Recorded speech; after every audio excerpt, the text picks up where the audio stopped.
오늘 교회의 존재 목적 선교라는 제목으로 함께 은혜를 나누고자 합니다. 제가 아들이 둘이 있습니다.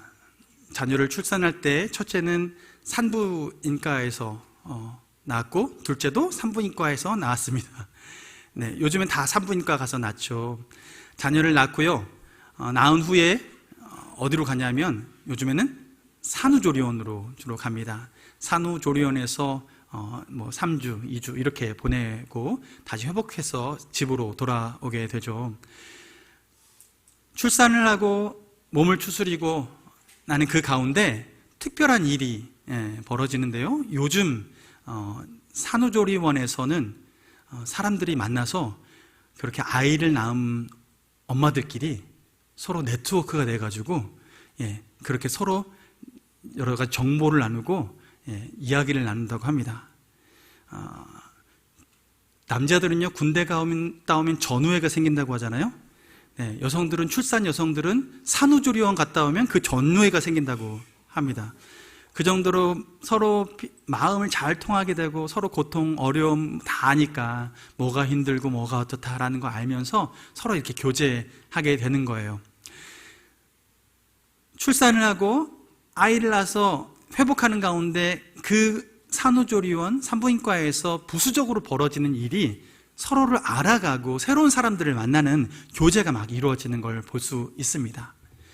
그런데 산부인과와 산후조리원의 본래 목적이 무엇입니까? 자녀를 건강하게 출산하고 출산한 산모가 잘 회복할 수 있도록 돕는 것, 여기에 주된 목적이 있죠. 그런데 누가 젊은 청년이 나도 사람들과 좋은 교제를 나누고 싶어, 그 전우회를 느끼고 싶어 해서 갑자기 산후조리원을 3주짜리 딱 끊어놓고 거기 들어가서 사람들과 교제하고 한다고 하면 그게 적당한 아주 합리적인 이야기라고 말할 수 있을까요? 그렇지 않죠. 목적에 벗어나는 거죠. 분명한 목적이 있고 부수적으로 벌어지는 일이 있지만 그 목적을 빼고 부수적인 것에 초점을 맞추면 그것은 올바른 목적의 삶이 아니다라고 말할 수 있습니다. 하나님이 이 땅에 교회를 세우셨습니다. 하나님이 이 땅에 교회를 세우실 때 그렇다면 교회는 어떤 목적을 가지고 살아가길 원하실까? 우린 좀 살펴볼 필요가 있습니다. 결론적으로 말씀드리면 그것은 선교입니다. 오늘의 초점은 그 선교에 있는데요. 우리가 교회를 보면 교회에서 벌어지는 여러 가지 일들을 볼 수 있어요. 교회에 오면 여러분 가장 먼저 무엇을 하십니까? 기도도 하죠. 기도하고 우리가 모여서 이렇게 예배를 드립니다. 교회 안에서 또 요즘 무엇을 합니까? 소그룹으로 모여서 우리가 교제하고 그 소그룹 모임을 통해서 우리가 여러 가지 활동을 하죠. 교회가 또 무엇을 합니까? 주변에 연약한 분들을 돌아보고 섬기고 구제 활동도 하고 하죠. 몸이 아프면 신방도 가게 됩니다. 장례가 있으면 어떡합니까? 우리가 마음을 모아서 같이 찾아가고 함께 울어주고 함께 시간을 보내주며 장례를 함께 치릅니다. 모든 것들이 교회 안에서 이루어지는 일들입니다. 이 많은 일들이 교회 안에서 이루어지는데요. 그런데 하나님께서는 이 여러 가지 일들 중에서 어떤 일이 주도적으로 일어나야 될 것인가? 하나님은 무엇을 바라고 있는가? 우리는 거기에 조금 무게중심을 두고 찾아볼 필요가 있습니다. 교회가 그 방향성을 잃어버리면 주변만 맴돌다가 마치 결혼하지 않은 처녀가 산후조리원 들어가겠다라고 하는 것과 비슷한 현상을 벌일 수 있습니다. 교회에 오는 목적, 여러분은 어떤 목적을 가지고 오십니까? 여러 가지 목적이 있겠죠. 살아계신 하나님을 만나고 싶은 마음, 서로 교제하고 싶은 마음, 그 여러 가지 마음이 있겠지만 어떤 분들은 내가 사업을 새로 시작했는데 이 사업에 있어서 좀 좋은 사람들을 만나고 싶다라고 하는 마음으로 오시는 분들도 있습니다. 그런데 여러분, 우리의 모임은 거기에 목적이 있는 게 아니죠. 거기가 전부가 있는 것이 아닙니다. 교회에는 특별한 여러 가지 기능 중에서 주축을 이루는 기능을 4가지로 축약할 수 있습니다. 첫 번째는 지금 우리가 대예배로 모여서, 대그룹으로 모여서 하는 이 예배가 첫 번째 기능입니다. 두 번째 기능은 서로 공동체성을 가지고 공동체 소그룹으로 모이는 것. 이 공동체성이 바로 두 번째 기능입니다. 세 번째 기능은요, 제자도예요. 예수 그리스도를 닮아가고자 하는 그 제자도, 주님을 닮아가는 이 일련의 과정들로 훈련되어져 가는 것을 우리 세 번째 기능으로 볼 수 있습니다. 네 번째는요, 오늘 중점적으로 다루고 싶은 선교죠. 선교의 기능이 교회가 가지고 있는 기능입니다.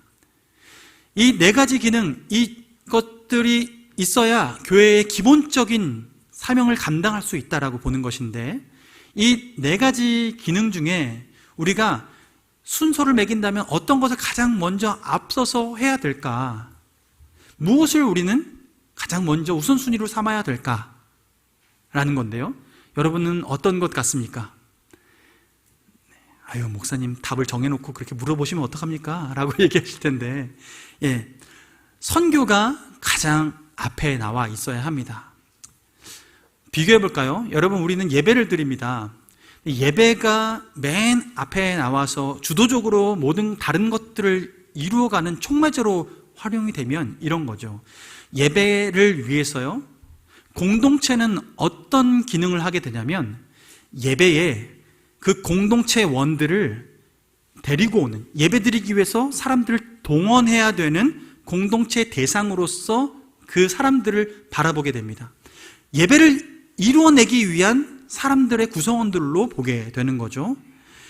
예배를 중심으로 제자도를 보게 되면, 제자도가 어떤 방향성으로 가게 되냐면, 제자화시켰을 때 목적이 어디에 있냐면, 예배 잘 드리는 제자로 만드는데 초점을 두게 되는 거예요.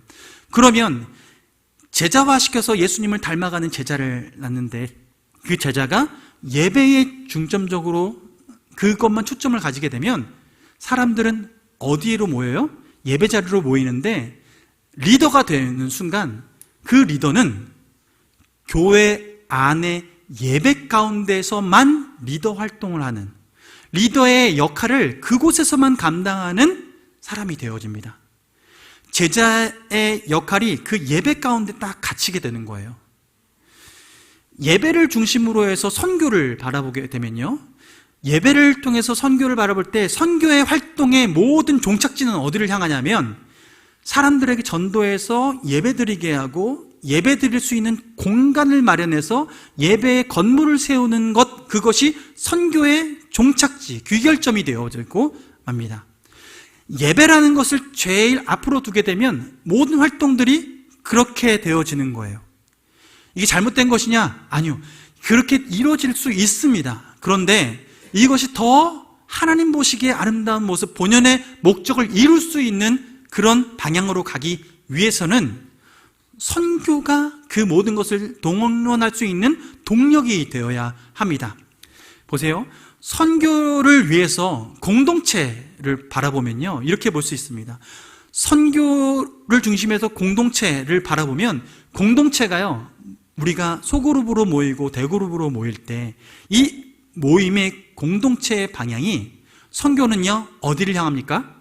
안을 향합니까? 바깥을 향합니까? 바깥을 향하죠. 우리가 모일 때, 예배로만 모이면 우리 안에 모여서, 우리 이곳에 모여서 무엇을 어떻게 할 것인가, 요기에만 계속 애를 쓰고 관심을 가지고 여기를 어떻게 아름답게 꾸밀까, 좋게 꾸밀까, 어떻게 편리하게 만들까에 관심을 두지만, 선교를 중심으로 봐서 공동체를 바라보면 우리가 내적으로 다질 것뿐만 아니라, 그렇다면 우리가 그걸 통해서 외부에 타인을 어떻게 섬길 수 있을까, 무엇으로 섬길 수 있을까라는 관점으로 세상을 바라보고 공동체를 바라보게 되는 것이죠. 선교를 중심으로 예배를 바라보면 어떻게 될까요? 여러분, 예배가 선교적인 관점으로 바라보게 되면 이 예배 자리 이곳에서만 드리는 것이 아니라, 우리가 살아가는 삶이 예배가 될 때, 삶의 현장에서 하나님의 임재를 사모하며 살아갈 때, 그 삶의 현장에서 주님이 임재하시는 그곳이 하나님의 나라가 되어지면서 예배는 그 자리가, 삶의 자리가 하나님께 예배로 올려드려지는 산 제사가 되어지는 것이죠. 우리가 드리는 이 예배의 처소, 이곳에서만 드리는 예배가 하나님께서 기뻐하시는 예배가 아니라 우리 삶의 모든 영역들이 하나님께서 기뻐하시는 예배가 되는 거예요. 그러니 우리 삶의 온 세계 열방이 하나님께 드리는 예배가 되는 거예요.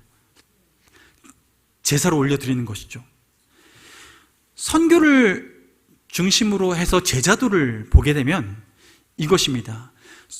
우리가 제자를 삼는 목적을 선교에 초점을 두면 이 한 사람이 예수 그리스도 안에서 생명을 얻고 풍성히 얻어서 예수 그리스도 안에 영원한 생명을 얻었다, 여기에 만족하지 않고 선교적인 관점에서 한 사람이 예수님의 생명을 얻으면 그 다음에 어떤 삶을 살기 원하냐면 나와 같은 또 다른 제자를 낳기 원하는데 나와 같이 또 다른 자가 생명을 얻고 풍성히 얻는 삶을 살아내길 원하는 거예요. 선교의 사명은 결국은 제자화에 있어서 제자도를 어떻게 바꾸냐면 영적인 재생산할 수 있는 귀한 생명력 있는 한 사람을 낳게 되는 거죠. 그렇지 않으면 우리가 예배에만 초점을 맞추면 그냥 예배의 자리에 사람들 데려오는 것, 그것만을 우리가 제자로서 역할 다 했다라고 여기는 거예요. 그러나 여러분, 선교에 초점을 맞추면 내가 제자가 됐을 때 나처럼 누군가에게 복음을 전하고 그 한 사람이 주님의 장성한 분량으로 자라날 수 있도록 돕는 것까지 할 수 있는 그 제자가 되는 거예요.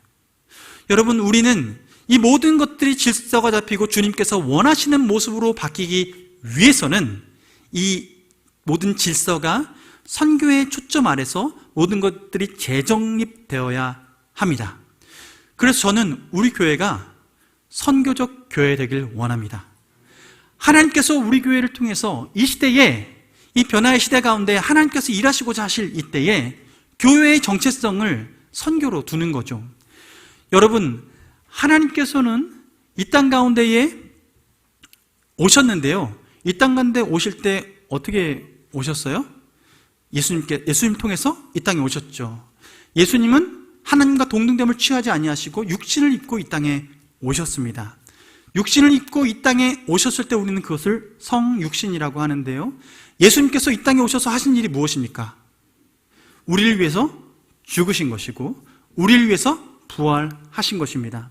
주님께서는 우리를 위해서 죽으시고 부활하셨는데 이 일련의 죽으시고 부활하시는 이 사건을 어떻게 하게 되시냐면 하나님께서 예수님을 보내신 사건을 통해서 이 일들을 완성해 내신 거예요. 예수님께서는 이 땅에 최초의 선교사로 오셨습니다. 여러분, 선교라고 하는 영어 단어 미션이란 단어는요, 미시오, 라틴어 미시오라는 단어에서 오게 되는데, 미시오라는 단어는 보내다라는 뜻을 가지고 있습니다. 미시오가 어떤 뜻이 있다고요? 보내다라는 뜻이 있어요. 보내다라는 뜻을 있다는 건 하나님께서 예수님을 이 땅 가운데 보내신 거예요. 임무를 띄워서 이 땅에 보내셨어요. 예수님은 그 임무를 완수하셨습니다. 우리를 위해 죽으셨고 우리를 위해서 부활하셨어요. 완전하게 이 임무를 완수하신 후에 예수님은 부활하셔서 예수님의 제자들을 만나셔서 무슨 일을 하셨냐면 요한복음 20장 말씀 보면 아버지께서 나를 보내신 것처럼 이제 나도 너희를 보내노라, 세상 가운데 보내노라 하시면서 우리들을 이제는 세상 가운데 보내세요. 그러면 예수님 입장에서 우리를 보내셨으니까요, 우리는 이제 무엇입니까? 정체성이 선교사인 거죠. 예수님이 우리를 보내실 때 선교사처럼 보내신 거예요. 이 사명을 감당하라고 우리를 보내신 거예요. 그런데 이때 보내실 때 그냥 보내셨나요? 아니요. 보내실 때요, 주님께서는 이날을 기다리라고 하셨어요. 하나님께서 약속하신 그것을 보내줄 때까지 너희들은 그날을 기다려라 라고 했는데 그분이 바로 성령님이시죠. 오순절날 성령이 임하는 사건 이후에서야 비로소 그들은 그 사명을 감당하기 시작합니다. 그 사명을 감당하기 시작해요. 선교사로서의 사명을 감당하는 거죠. 이 사명을 감당해 낼 때에 그들은 이 땅에서 하나님 나라를 이루어가며 복음을 전파하기 시작합니다. 여러분 기억하십니까? 마가의 다락방에서 150문도가 하나님 앞에 오순절날 간절히 기도할 때 성령이 불이 임하고 그곳에서 함께 기도했던 한 사람 한 사람의 입술에서 방언이 터져 나오고 그 외국어로 이야기를 하는데 외국어로 이야기하는 내용들이 무엇입니까? 네, 하나님을 높이더라 얘기하고 있습니다. 하나님을 높이더라. 예수 그리스도의 보혈, 예수 그리스도의 그 일하심을 우리를 위해 죽으시고 부활하신 것을 높이는 선포를 했습니다. 예수 그리스도의 이름을 선포하기 시작하는 거예요. 그들이 선교사처럼 살기 시작하는 거예요. 그 입술로 선포하기 시작하는 거죠. 이 일들을 감당하게 하시는 거예요. 제자들은 그렇게 선교사적인 삶을 살아내기 시작한 겁니다. 여러분, 성령 받으셨습니까?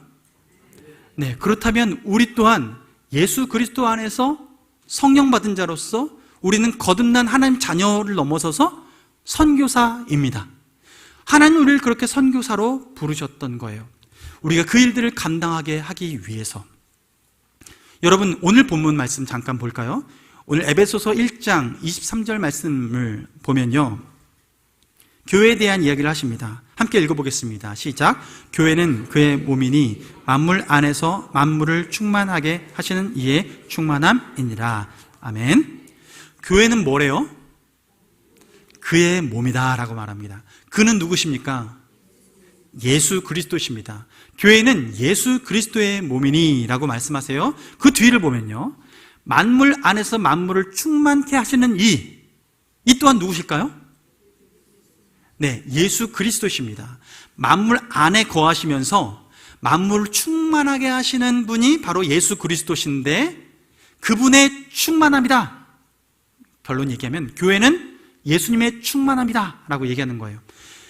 교회는 예수님의 몸이면서 예수 그리스도의 충만함을 표현하는, 충만함이 나타나는 그런 몸체다라고 얘기하는 것이죠. 여러분, 우리의 삶에 누가 찾아오셨습니까? 예수님이 찾아오셨습니다. 어떻게 찾아오셨습니까? 성령으로 찾아오셨습니다. 성령으로 우리 안에 예수님께서 찾아오셔서 우리 안에 내주하시는데, 내주하시는 성령님을 통해서 우리는 성령 충만함 받아야 됩니다. 성령 충만 받습니다. 받았습니다 라고 고백할 때 그것을 다른 말로 바꿔서 말하면, 주님, 저는 예수로 충만합니다. 예수 그리스도로 충만합니다. 예수 그리스도의 마음으로 충만하고 예수 그리스도의 능력으로 충만하고 예수 그리스도의 권세로 충만합니다 라는 것이에요. 하나님께서는 우리에게 그 충만함을 맛보게 하시는데 교회 안에서 그것을 맛보게 하시는 거죠. 교회 안에 우리가 거듭났을 때, 예수로 거듭나고 성령으로 충만하고 거듭났을 때 우리는 각자는 예수로 성령으로 충만하고, 두세 사람이 모인 곳에 나도 너와 함께 하겠다라고 말씀하시면서 그 두세 사람 이상 모인 공동체를 우리는 지금 무엇이라 부릅니까? 교회라고 부르죠. 우리는 교회라고 부르는 거예요. 여러분, 우리는 교회입니다. 주님께서 우리 안에 그렇게 교회를 삼게 하셨는데, 그렇다면 한 사람 한 사람 예수 그리스도로 충만한다면, 예수 그리스도 충만한 한 사람 한 사람이 모여 교회로 모이게 됐다면 우리는 무엇으로 충만합니까? 예수 그리스도로 충만합니다. 그러면 여러분, 우리는요, 충만하다는 건 이런 거죠. 여기 물이 있잖아요. 물이 있으면, 가득 차 있으면요, 제가 잘못해서 툭 건들면 뭐가 튀어나와요? 물이 튀어나오죠. 충만하면 살짝만 건드려도 툭 하고 튀어나옵니다. 근데 지금 충만하지 않잖아요. 제가 이렇게 막 흔들어도 아직 튀어나오지 않습니다. 여러분, 예수로 충만하길 원합니다. 충만할 때 우리가 옆에 툭 치면요, 예수님의 인성이 드러나야 됩니다. 툭 쳤는데 내 인성, 속사람이 막 나오면, 툭 쳤는데 왜 쳐? 툭 쳤는데 싸움 걸 것처럼 지나가다가 바라봤는데 왜 쳐다봐? 라고 얘기한다든지, 우리의 인성이 예수로 충만할 때 우리가 지나가면서 툭 치면 그분이 나오는 거죠. 그분의 형상이 나오고 그분의 어투가 나오고, 또한 더 나아가서 그분으로 충만할 때 그분의 능력이 나오게 되는 것입니다. 여러분, 하나님께서는 우리에게 예수 그리스도로 충만하여 그분의 인격과 그분의 능력이 나타나기를 간절히 소원하고 계십니다. 그 일들을 이루도록 우리를 교회에 삼아 주신 거예요. 자, 그렇다면 교회는 하나님의 사명을 감당해 내야 되는데 예수로 충만해서 그게 우리랑 무슨 상관이 있습니까? 라고 말할 수 있는데요, 여러분, 예수 그리스도로 충만하다는 것은 이렇게 말하는 거예요. 골로새서 2장 9절과 10절 말씀을 보면, 골로새서 2장 9절 그리고 10절 말씀 보면 예수님에 대해서 이렇게 표현합니다. 함께 읽어보겠습니다. 시작. 그 안에는 신성의 모든 충만이 육체로 거하시고 너희도 그 안에서 충만하여졌으니 그는 모든 통치자와 권세의 머리시라. 아멘. 잠깐 띄워주실 텐데, 여러분, 예수님을 말하는 거예요. 그라는 것은 예수님 안에는 뭐가 충만하대요? 신성의 모든 충만이 육체로 거하시고 라고 말씀하고 있습니다. 예수님은 이 땅에 육체를 입고 성육신하셨습니다. 하나님이신데 육체를 입고 오셨어요. 그 육체를 입고 있는 굉장히 육신스럽고 이제 너무 허름한 거 아니야? 라고 생각하는 그 육체 가운데에 뭐가 충만해요? 하나님의 신성이 충만한 거예요. 예수의 그 육체 가운데 신성이 충만한데, 그 충만한 것이 무엇을 말하느냐?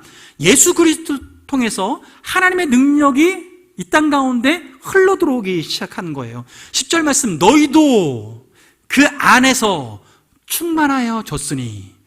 여러분, 예수 그리스도 안에서 거듭나고 하나님의 자녀된 우리에게도 어떤 일이 벌어졌다는 거예요? 예수 그리스도 안에서 신적인 능력이 충만하게 되었다라고 얘기하고 계시는 것입니다. 그래서 그는 모든 통치자와 권세의 머리시라. 그 통치자 되신 예수 그리스도께서 우리와 함께 하시니 그러므로 너희는 내 이름으로 무엇인지 구하라. 그리하면 이루리라. 주님께서 우리에게 약속해 주셨고, 이 일들이 실제로 벌어질 수 있는 은혜를 누리게 되는 것이죠. 하나님께서 우리에게 교회로서 우리가 살아갈 때 이 능력을 덧입히시는 것. 그렇다면 이 능력을 덧입히시는 이유는 무엇일까요? 우리로 이 능력을 통해서 선교의 사명을 감당하라고 이 능력을 우리에게 부여해 주시는 것입니다. 여러분, 이 능력으로 살아내길 원합니다. 여러분, 이 능력으로 교회가 살아내야 된다라는 이 사실을 최근에 대한민국에서 로잔 대회라고 열렸는데요. 전 세계에서 기독교인들이 함께, 지도자들이 모여서 앞으로 교회가 이러한 초점을 가지고 나아가야 된다라는 큰 성명을 내는 그런 모임을 가졌습니다. 9월 말에 가졌는데요. 1차 대회는 1974년 스위스 로잔에서 처음 시작이 됐습니다. 빌리그램 목사님과 존 스토트 목사님을 주축으로 해서 그 당시에 기독교의 리더들이 함께 모여서 그 가운데 교회의 방향을 어떻게 삼아야 되는가, 이 땅 가운데 하나님의 나라를 이루기 위해서 우리는 어떻게 해야 하는가를 마음으로 모아서 함께 모였는데, 그 모임을 통해서 성명서를 내었고 서약을 하는 시간을 가졌습니다. 그 이후에 마닐라에 모여서 또 2차 대회를 했고, 그 후에 2010년도에 남아프리카 공화국에서 케이프타운에 모여서 3차 대회를 했습니다. 그때 교회가 어떤 정체성을 가지고 살아가야 되는가를 얘기를 했는데요. 그때 선포한 내용이 무엇이냐면, 케이프타운 대회에서는 교회는 이렇다라고 얘기해요. 온 교회가 온전한 복음을 온 세상에 전하자. 이게 교회의 정체성이라는 거예요. 온 교회가 온전한 복음을 온 세상에 전하자. 이것을 주제로 함께 모여서 이 성명을 내걸었습니다. 교회의 방향성은 여기에 있다는 거죠. 온 교회가 어떻게 해요? 온전한 복음을 온 세상에 전하자. 주님께서는 우리에게 이 땅 가운데 있는 교회가 그 목적을 잃지 않아야 된다라고 얘기하는 것입니다. 이것이 왜 의미가 있을까요? 이번 서울 선언에서는요, 서울에서 열린 서울 선언에서는 이렇게 말합니다. 로잔 대회 주제를 교회여 함께 그리스도를 선포하고 나타내자라고, 이런 주제로 함께 모였습니다. 뭐라고요? 교회여 그리스도를 선포하고 나타내자. 함께 그리스도를 선포하고 나타내자라고 얘기했어요. 왜 이렇게 얘기했을까요? 전도하자 이렇게 얘기하지 않고 그리스도를 선포하고 나타내자라고 얘기해요. 온 교회에 온전한 복음을 온 세상에 전해야 되는데 예수 그리스도를 선포하고 전하자라고 얘기해요. 여기에는 예수 그리스도께서 이 땅 가운데 오시고 우리 안에 내주하시고 교회 안에 함께 하시고, 그것이 교회의 정체성이 된다라는 것에 큰 의미를 두고 있습니다. 여러분, 이 땅 가운데 하나님의 복음이 흘러가는 방식이 어떻게 되는 거냐면, 예수님이 우리 안에 내주하시고 우리에게 새 생명을 주셔서 살아계신 하나님과 교제할 수 있는 모든 우리에게 감각을 열어주셨어요. 하나님을 발견할 수 있는 감각을 열어주셨어요. 그래서 주의 말씀을 들을 때 깨닫게 하시고 이해되게 하시고, 우리 전에는 눈과 귀, 우리 오감으로 느끼는 것만이 전부라고 여기며 살았지만, 이제는 하나님께서 가르쳐 주신 것들이 우리에게 보이지 않는 것들 가운데서도 하나님께서 역사하고 계신다라는 이 사실, 우리가 지금 현재를 살아가지만 이미 과거에서 태초부터 하나님께서 역사하셨던 놀라운 역사가 하나님께서 일하고 계시고, 과거와 현재와 장차 오실 그때까지도 하나님은 역사하고 계신다라는 이 놀라운 것을 우리는 깨달아 알고 믿게 되어지는 거죠. 하나님께서 우리를 거듭나게 하셔서 이 감각을 살리게 하시고, 그리고 그 후에 우리가 이 땅 가운데 하나님의 자녀답게 살면서 온 열방을 회복시키는 일들, 하나님 나라를 이 땅 가운데 이루는 일들을 하며 살아가도록 우리를 초청하시는 것입니다. 이게 선교사적인 삶을 살아가는 것인데, 즉 우리는 이전에는 내가 예수 믿어서 구원받고, 여러분 당신도 예수 믿어서 구원받으세요, 예수 믿어 구원받으세요, 우리는 그 한 사람의 구원에만 초점을 맞췄다면, 온전한 복음은 무엇이냐면 예수 그리스도 안에서 우리가 거듭나고, 거듭난 우리를 통해서 피조물된 이 열방이 주님 안에서 회복되는 것까지가 온전한 복음입니다. 우리를 통해서 온전한 회복이 이루어지는 거예요. 그래서 로마서에서는 우리를 어떻게 묘사하고 있냐면, 온 천하 만물이, 모든 피조물들이 하나님의 아들들이 세상 가운데 나타나기를 간절히 사모한다라고 로마서에 기록하고 있습니다. 그 기록한 목적은 무엇이냐면, 하나님의 아들들이 이 땅 가운데 태어난다는 것, 탄생한다는 것은 예수님의 재림을 얘기하는 것이 아니라, 아들들이라고 표현한 것은 예수 그리스도로 말미암아 거듭난 모든 성도들이라고 얘기할 수 있는 거예요.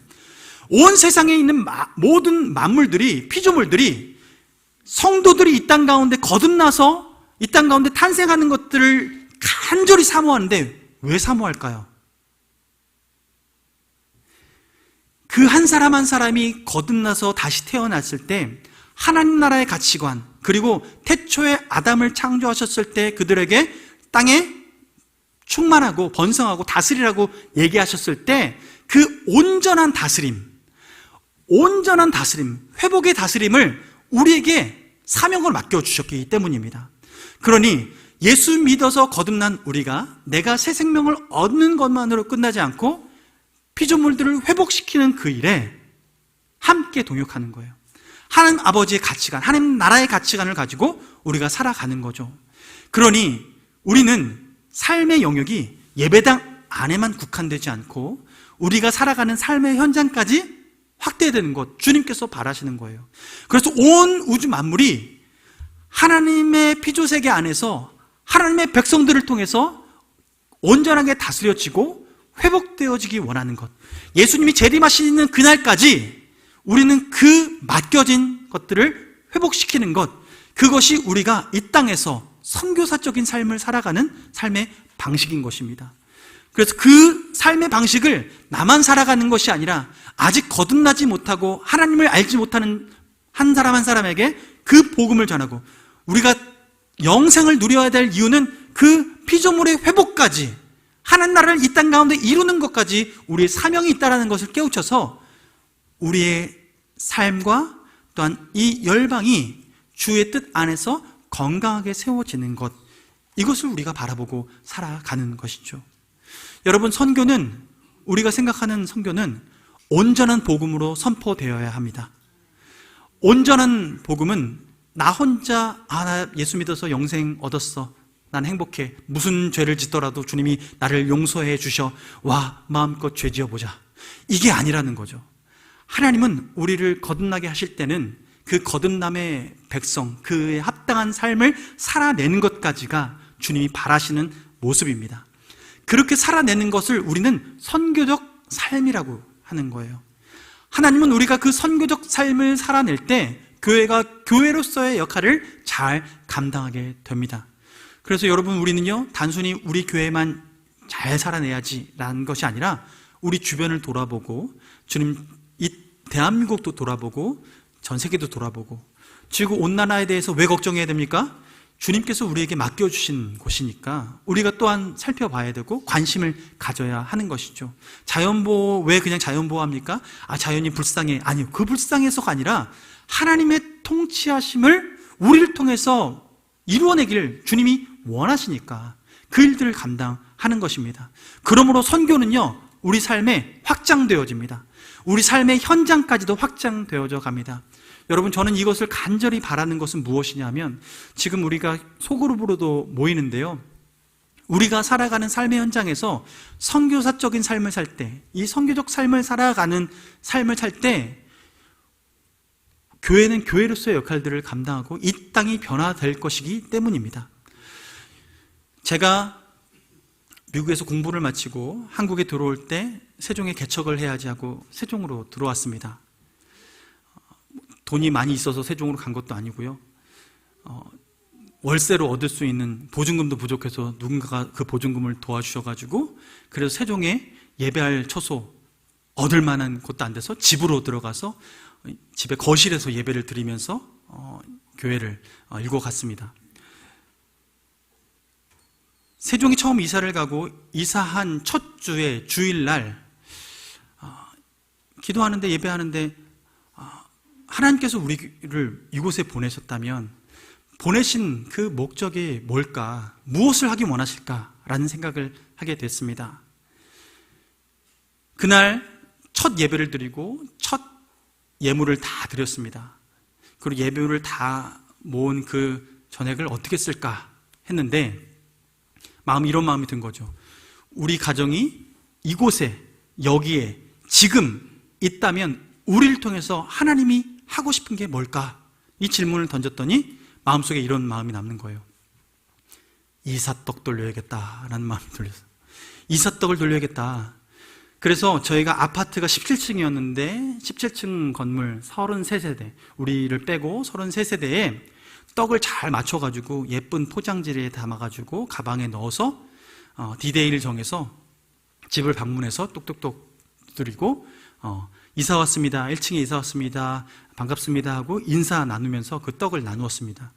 문 열지 않는 곳은 문고리에 걸어놓고 왔어요. 그렇게 하고 그날이 끝났습니다. 다음 날이 되었습니다. 다음 날 집을 나서려고 딱 문을 빼고 여는데요, 저희 집 문고리에 저희가 보냈던 봉투가 하나 걸려 있었습니다. 뭔가 반품인가 싶어서 봤는데 반품이 아니라 그 윗집 건너편 집에서 고맙다고 그 집에 있는 사탕 이렇게 담아가지고 봉지에 담아서 저희한테 걸어준 거예요. 그리고 옆에다가 엽서를 써서 글을 써서 보내주셨습니다. 감사하다는 마음이죠. 감사했습니다. 그렇게 하루 지났는데요, 그 다음날 됐는데 집 앞에 문고리에요, 하나, 둘, 셋 걸리는 거예요. 여러 개가 툭툭툭 걸리는데요, 재미있더라고요.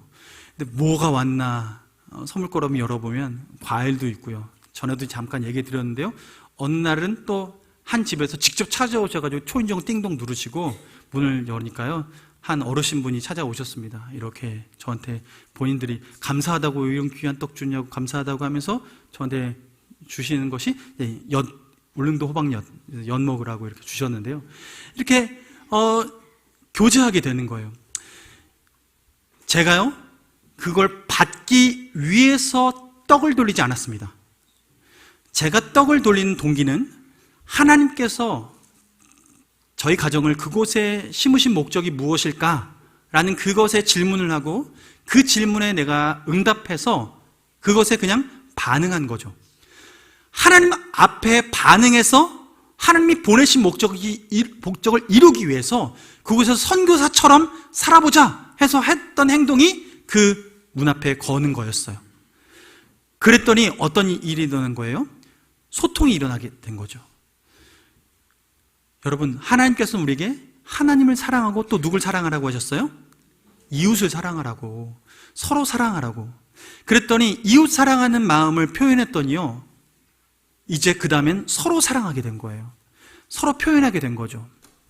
제가 이 일을 겪고 나서 어떤 마음이 들었냐면요, 만약에 주변에 있는 큰 교회가 전도지와 떡을 가지고 각 집을 초인종 눌러가면서 방문해가지고 이 문고리에 이 떡을 건네고 했다면 그분들이 감사함으로 이렇게 반응할 수 있었을까? 어땠을 것 같습니까? 그런 반응이 없을 수도 있을 거예요. 왜 찾아왔어? 감사합니다. 떡 받고 입 싹 닦고 그렇게 했을 건데, 저는 그곳에 이웃으로 함께 있었고 이웃으로 마음을 나눴을 때 하나님께서 그 이웃으로서의 교제를 형성하게 하시고 그곳에서 하나님께서 그 사랑을 나눌 수 있도록 하신 거죠. 저는 그때 그 경험을 하면서 이런 꿈이 생겼습니다. 만약에 내가 섬기는 교회의 모든 성도들이 각자의 집에서, 각자의 일터에서 이렇게 하나님께서 주신 마음을 가지고 섬기면서 하나님의 뜻을 표현한다면 곳곳에서 이러한 현상들이 벌어진다면 그곳이 바로 하나님 나라가 아니겠는가? 하나님이 그것을 하나님 나라를 이루어 가시는 방법이 되지 않겠는가라는 거죠. 여러분, 제가 전도한다고 해서 여러분이 일하시는 일터와 가정을 찾아가서 제가 떡을 돌린다고 한다면 그런 변화가 일어날까요? 아니에요. 우리 각자가 있는 자리, 그 자리에 우리를 하나님께서 심어주셨기 때문에 이 일들을 할 수 있는 것이죠. 여러분, 교회는 이 목적이 선명해야 하나님께서 선명하게 일하십니다. 하나님께서 우리를 통해서 일하시고 싶은 이 모든 일들에 우리가 민감하게 반응해야 합니다. 하나님은 교회를 이 땅 가운데 선교사로서 선교사적인 이 정체성을 가지고 이 땅 가운데 우리 교회를 보내셨습니다. 하나님 아버지께서 예수님을 보내고 예수님을 통해서 제자들을 보내고 제자들이 모인 그 공동체가 교회가 되어지면서 모든 공동체는 보냄받은 그 목적을 이루어가도록 주님께서는 우리를 세워주신 것입니다. 여러분, 바라기는요, 우리 교회에 지금 소그룹 공동체가 세워졌는데요, 그 소그룹 공동체가 안에서 모여서 즐거워하는 것을 넘어서서 바깥을 향하길 원합니다. 바깥을 어떻게 섬길 수 있을까에 대한 초점을 가지고 우리가 모일 때 우리 교회 공동체는 단순한 레크레이션 하는 공동체가 아니라 선교적 공동체로 서게 될 것입니다. 하나님은 그 선교적 공동체를 통해서 우리 교회를 선교적 교회로 이끌어 가시는 거죠. 여러분, 이 일에 함께 동참하길 원합니다. 이 일에 함께 동참할 때 여러분의 삶이 더 다이나믹하고 더 놀라운 하나님의 기적들로 채워지게 될 것입니다. 그 기적에 동참하고 선교사적인 삶을 살아가는 여러분을 축복합니다.